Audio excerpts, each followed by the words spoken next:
Hello, everyone. Welcome back to Simple English Talks. I'm so happy you're here with us today. How's everyone doing? Hey there. Great to see you all again. I hope you're ready for something really important today because we're tackling a topic that confuses so many learners. Oh, yes. Today we're talking about three words that look similar but are used very differently: be, been, and being. I know, they can be tricky. You're absolutely right. And honestly, even advanced learners sometimes get confused about when to use been versus being. But don't worry, we're going to make it super clear for you today. By the end of this episode, you'll understand exactly when to use each one. You'll be able to talk about states and conditions, describe ongoing actions, and use present perfect tense correctly. It's going to be so helpful. Here's a question for all of you watching right now. Have you ever confused been and being in a sentence? Let us know in the comments. We want to hear about your experience with these words. And before we dive in, please make sure to hit that subscribe button for Simple English Talks. We're here every week to help you speak English more naturally and confidently, just like a native speaker. All right, let's get started. We're going to begin with the most basic form, which is be. This is the foundation for everything else, so pay close attention. So let's start with be. This is what we call the base form or infinitive form of the verb. The basic structure is to be plus adjective or noun. For example, I want to be happy, or she wants to be a doctor. Perfect. Let me give you more examples so you can really understand. I need to be careful. We want to be ready. He wants to be successful. They hope to be free. See how be comes after another verb? I use this all the time. Just yesterday, I told my friend, I want to be more organized this year. It's about expressing a desire or goal for a future state or condition. That's a great example. Now think about this. When do you use be instead of am, is, or are? Good question. You use be after modal verbs and certain other verbs. For example, after will, can, should, must, might, and could. Like, I will be there, or you should be honest, or it might be difficult. Exactly right. And here's something for you, our listeners. Can you think of a sentence using will be or should be? Try saying it out loud right now. Practice makes perfect. Now, let's talk about the negative form. You can say, I don't want to be late, or she doesn't want to be alone, or we won't be angry. You're just adding not or nt to create the negative. Here's another important use.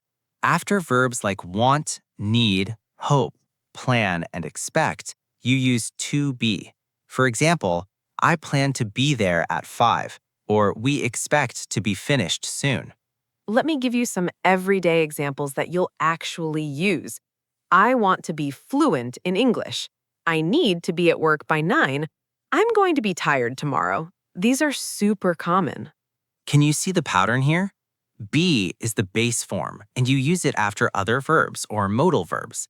It's like the raw, unchanged form before it becomes am, is, are, was, were, been, or being.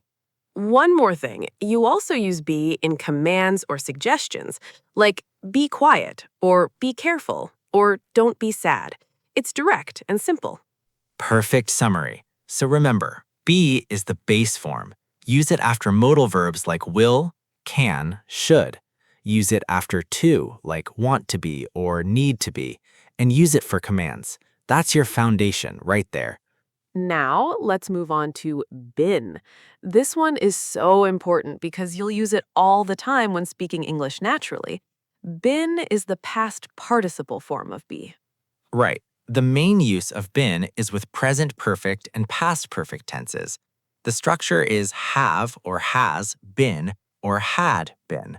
For example, I have been busy, or she has been sick, or they had been friends for years. Let me tell you about my real life situation from last week. I told my coworker, I've been tired lately. That means from the past until now, I'm experiencing tiredness. It's not just about one moment in the past. That's the key difference. When you say I was tired, you're talking about a specific time in the past. But when you say I've been tired, you're connecting the past to the present.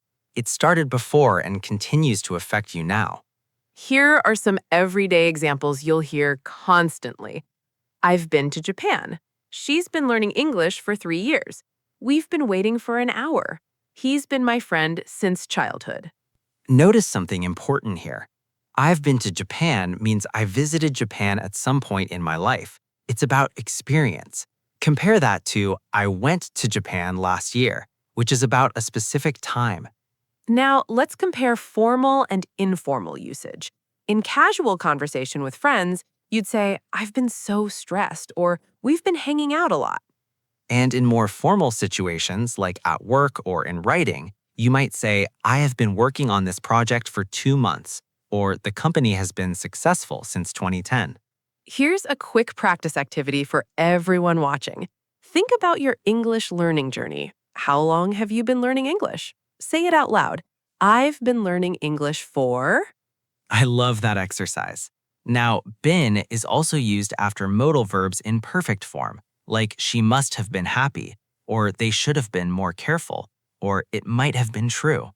Oh, and here's a really common use in questions. Have you been to that new restaurant? Has he been acting strange? How long have you been studying? These are questions you'll hear every day. First tip, use been when talking about experiences in your life, like places you visited. Second, use been when an action or state started in the past and continues to now. Third, use been when the past action has a result or effect on the present. We want to hear from you. Write in the comments, where have you been recently? Or what have you been doing to practice English? Share your sentences with us. Excellent practice. To review this section, been is your past participle. Use it with have or has for present perfect. Use it with had for past perfect. It connects past experiences to the present moment or shows duration over time. This is so useful. All right, now we're going to tackle being. This is the one that confuses people the most, but it's actually not that difficult once you understand the pattern. Being is the present participle or gerund form of be. You use it in continuous tenses and after prepositions. The structure is am, is, are, being, or was, were, being. For example, he is being silly, or they were being loud. Let me give you a practical, everyday scenario. Imagine your friend is acting differently than usual. You might say, why are you being so quiet today? This means right now, in this moment, their behavior is quiet, maybe unusually so. Perfect example. Here's the difference. You are quiet means that's your personality, your normal state. But you are being quiet means right now at this specific moment you're acting quiet, maybe unusually so. I use this all the time with temporary behavior. Stop being rude. She's being really nice today. Don't be silly. You're being too worried. It's about actions or behavior happening right now.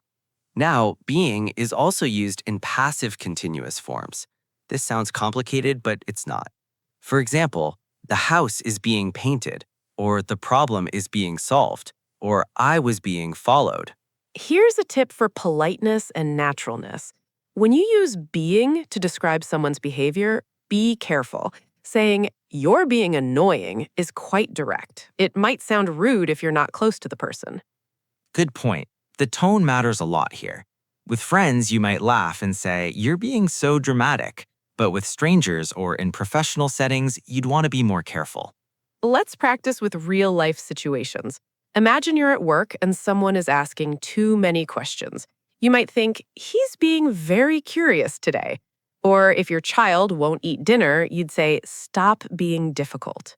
Another common use, being can be used as a gerund, which means it acts like a noun. For example, being happy is important, or I don't like being late, or being a teacher is rewarding. Oh, that's such an important use. Let me give you more examples. Being honest is the best policy. I enjoy being creative. Being on time shows respect. See how being starts the sentence or comes after another verb? Here's something to practice right now. Complete this sentence out loud. being, and then add something that's important to you, like being kind is important to me, or being healthy is my goal. I'll try. Being patient is something I'm working on. What about you? Great one. For me, being organized helps me feel less stressed. See, everyone? We're using being as a noun here, as the subject of the sentence. Now let's review the structure. Use am, is, are being for temporary behavior happening now. Use being after prepositions like about being, by being, without being. And use being as a gerund when it acts like a noun. Okay, it's time to talk about mistakes. And I have to admit, when I first learned about these three forms, I mixed them up all the time. It's completely normal. We all do it. Let me show you 4 really common errors that learners make with be, been, and being, and we'll fix them together. First big mistake, using been when you should use being in continuous tenses. Incorrect. He is been difficult today. Correct. He is being difficult today. Why does this happen? Because learners know that is and been go together in has been, so they think is been also works, but it doesn't. With am, is, are, you need being for continuous actions. Here's the rule. If you see am, is, or are before it, use being. If you see have or has before it, use been. That's the simple way to remember. Second mistake, using being when you should use been in present perfect. Incorrect, I have been here for 2 hours. Correct, I have been here for 2 hours. This is so common. People hear the ing sound and think continuous, but with have and has, you always use been, not being. Always. Let me give you side-by-side examples. Incorrect, she has been my teacher for years. Correct, she has been my teacher for years. Incorrect, we have been friends since college. Correct, we have been friends since college. Third mistake, forgetting to use to be after want, need, and similar verbs. Incorrect. I want happy. Correct. I want to be happy. Incorrect. She needs ready. Correct. She needs to be ready. Why is this wrong? Because in English, after verbs like want and need, you need the infinitive form, which is to be, not just an adjective alone. You can't skip the to be part. Here's a funny mistake I heard once. Someone said, I want rich. We all knew what they meant, but the correct way is, I want to be rich. The to be is essential. Fourth mistake, confusing been for past tense when you should use was or were. Incorrect, I been tired yesterday. Correct, I was tired yesterday. This happens because learners think been is past, so they use it for past tense. But been needs a helper. You need have or has with it. For simple past, just use was or were. Practice time. Which is correct? Yesterday I been sick or yesterday I was sick. The second one, I have been sick means you're still sick or just recovered. I was sick means specifically in the past. Remember, everyone, mistakes are proof that you're trying. Don't feel embarrassed. Every native speaker made mistakes when they were learning, too. The important thing is to keep practicing. Absolutely. We're so proud of you for learning this. These little differences make a big impact on how natural your English sounds. Let's practice what you've learned with some exercises. All right, let's have some fun with practice. We're going to do choose the correct sentence. I'll give you 2 options, and you pick the right one. Ready? First situation. You want to express that you visited France in your life. Which is correct? A, I have been to France. B, I have been to France. If you chose B, you're absolutely right. Have been is the present perfect form. Have being is never correct.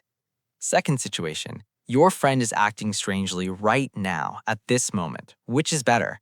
A, why are you being so weird? B, why are you been so weird? The answer is A. Are being describes temporary behavior happening right now. Are been doesn't exist in English grammar. Third situation. You want to talk about your goal or desire, which sounds natural. A, I want happy and successful. B, I want to be happy and successful. B is correct. After want, you need to be before the adjective. You can't just say want happy. Fourth situation. You're describing how long you've lived somewhere. Which is right? A, I've been living here for 5 years. B, I've been being living here for 5 years. A is the correct one. Have been with the ing form creates present perfect continuous. Have being is grammatically wrong. Fifth situation. You want to give advice about staying calm. Which works? A, you should be calm. B, you should been calm. Definitely A. After modal verbs like should, you use the base form, be, not been. Now, here's your big challenge. Create 3 sentences. First, use to be after a verb like want or need. Second, use been in present perfect. Third, use being for temporary behavior or as a gerund. Yes, write all 3 sentences in the comments below. We really want to see what you come up with. Don't be shy. And remember to say these sentences out loud. Reading is good, but speaking is what builds your confidence. Your mouth needs to practice the sounds. The goal isn't to be perfect on your first try. The goal is to understand the difference and start using these forms correctly in real conversations. You're doing amazing. Even if you make a mistake, native speakers will still understand you. But learning these differences will make you sound so much more natural and fluent. Keep going. Wow, we covered so much today. I'm really impressed with all of you for staying with us through this lesson. These 3 little words make such a big difference. Let's do a final recap of everything we learned. First, be is the base form. Use it after modal verbs like will, should, can, and after to like want to be or need to be. Second, been is the past participle. Use it with have or has for present perfect, like I have been busy or she has been learning. It connects the past to the present. And third, being is the present participle or gerund. Use it with am, is, are for temporary actions like he is being silly. Use it after prepositions and as a noun like being happy is important. You should feel really proud of yourself. These are confusing for so many learners, but now you understand the differences. That's a huge achievement. Here's a question to think about. Which of these 3 forms do you find most difficult? Is it be, been, or being? Let us know in the comments. We're curious about your experience. And please, if this lesson helped you, give us a thumbs up. Share this video with your friends who are learning English too. Help them understand these tricky words too. Don't forget to subscribe to Simple English Talks. We create lessons like this every single week to help you speak English naturally and confidently, just like a native speaker. Remember, learning English is a journey, not a race. Every small step you take makes you better. We're so proud of you for investing time in your learning today. Keep practicing these 3 forms in your daily life. Notice when native speakers use them. Try using them in your own sentences. That's how you'll really master them. Thank you so much for being here with us today. We'll see you in the next episode. See you next time.